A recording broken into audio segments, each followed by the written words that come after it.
I'm sure that a majority, if not all the survivors from that day, have asked themselves that question. Why me? Psychologists will tell you that feelings of guilt are often experienced by survivors of events or situations during which others have lost their lives. There was a time during the first weeks and months after that day when I did have that very reaction, but somewhere along the line of personal healing, my mind began to focus not on the narrow black and white fact of my survival, but instead on an expanded concept of how I came to find myself there for that event and what the reality will mean to everything still to come in my future. I'm sure it was at that point when I began to realize that for me, true peace of mind would only come through a willingness to accept the fact that there must be, and I must find, the purpose of my presence there that day.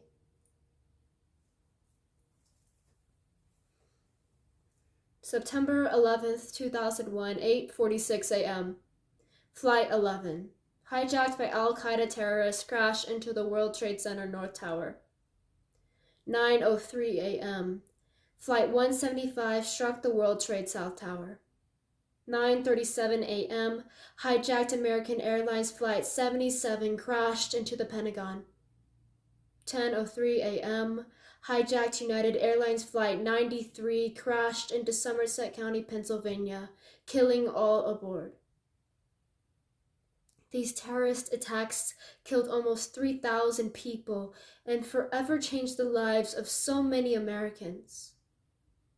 However, it is through the memories of those who died, the realization that lives were forever changed, and the stories of those who were there and survived, that we take the time to remember so that none are forgotten. The Stairwell to Heaven by Earl C. Johnson. I arrived at work that day a good half hour earlier than usual. It was a gorgeous day. Bright blue and sunny. Not long after getting into the office, I was standing with a couple of my team members, chatting about a presentation we had later that day, when BOOM! There was this really loud explosion and a huge shaking and swaying of the building that literally lifted me off of my feet and caused me to fall into a nearby wall. The north side of the tower is about 15 feet away, and you could see through the narrow vertical windows that there's this type of debris raining down outside. I think I said to my coworker, "Get away from the window, we have to get out of here." And so we slammed right into the crash bar and took off running south out the office back door and into a nearby stairwell immediately to our left. We ran down about 8 to 7 floors when we soon ran into the back end of the line of all the other smart people who had the same idea. Get in the stairwell and get down.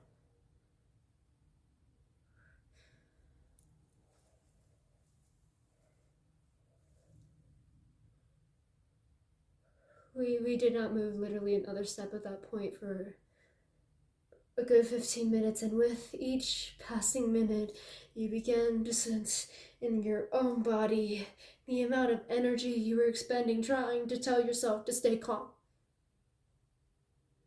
It was at that point when I realized the goodness of what happened that day inside that stairwell. People helped each other.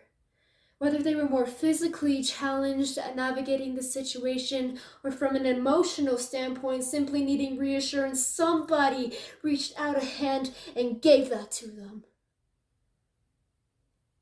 Complete strangers. Whether it was just giving someone a hug or giving someone an arm to lean on, or in my case, I wound up holding a woman's hand for the better part of the entire way down. It was the extensions of kindness as the natural reaction of people in this situation that stands so starkly in my mind. I mean, in an environment of physical confinement, overcrowding, and palpable anxiety and fear, the best in all of us presented itself. As the line began to move again, the next real event was the second plane hitting the South Tower. I mean, as separated as those buildings were, the concussion and shockwave of the impact rattled through a little space, and you could see people's fear rise to a new level. It was another unknown, a very loud and disturbing movement of this huge building that you knew shouldn't be occurring in something this large. At some point, I think we're in the upper mid-30s, when someone on a landing below me opened the door from the stairwell to that floor, which had 50 or 60 people in it when I entered it. As I walked 15 feet away from the door, my body had a physical reaction. My legs locked up and I stepped out of line to gain my balance and looked at my coworkers and said, "We have to get out of here." And so we made our way back into the stairwell and caught up with the rest of the line who had continued in front of us. I don't have any evidence to support this, but it is my belief that not everyone who decided to stop on that floor that day made it out alive.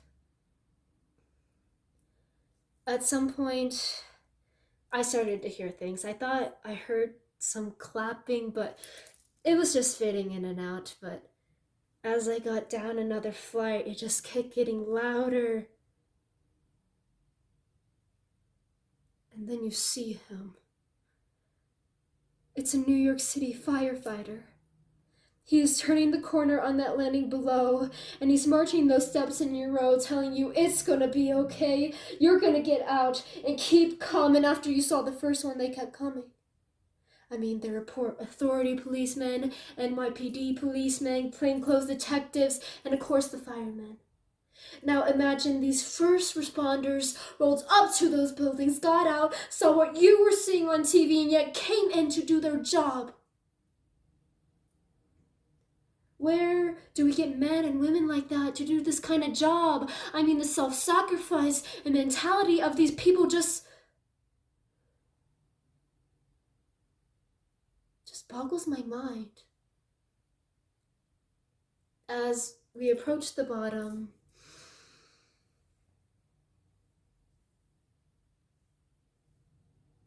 you can smell that we're going to get out of here.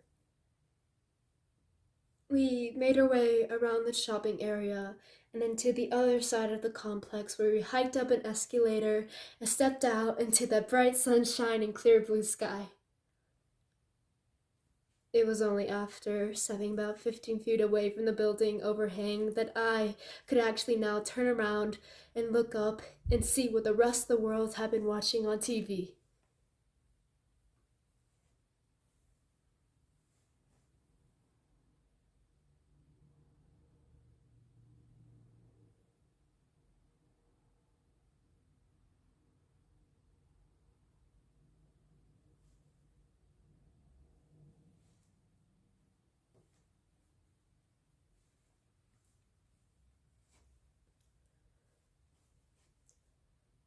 And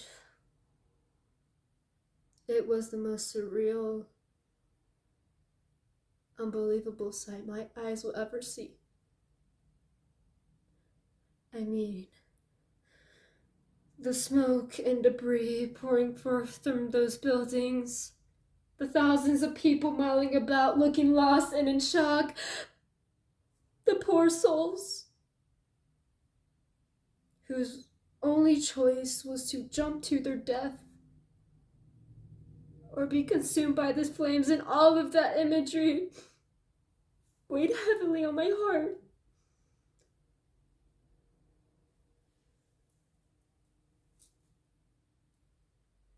No, I. I have not forgotten.